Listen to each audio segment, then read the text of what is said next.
കൽപ്പറ്റ ടൗൺഷിപ്പിൽ ആദ്യ കുടുംബം താമസം ആരംഭിച്ചതിന് പിന്നാലെ കൂടുതൽ കുടുംബങ്ങൾ ഗൃഹപ്രവേശനത്തിന് ഒരുങ്ങുകയാണ്.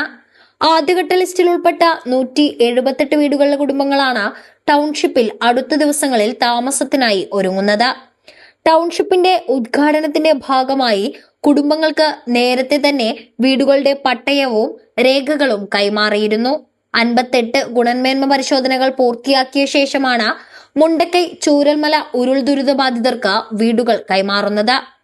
വീട് കൈമാറുന്നതിന് മുന്നോടിയായുള്ള അവസാന കൈപരിശോധനയിൽ ഗുണഭോക്താക്കളെ കൂടി ഉൾപ്പെടുത്തിയാണ് നടപടികൾ പൂർത്തിയാക്കുന്നത്. 5 സോണുകളിലായി ആകെ 410 വീടുകളാണ് ടൗൺഷിപ്പിൽ നിർമ്മിക്കുന്നത്.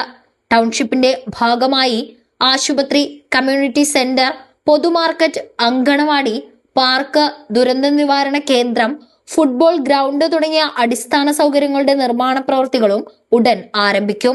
ന്യൂസ് 1 കൽപ്പറ്റ.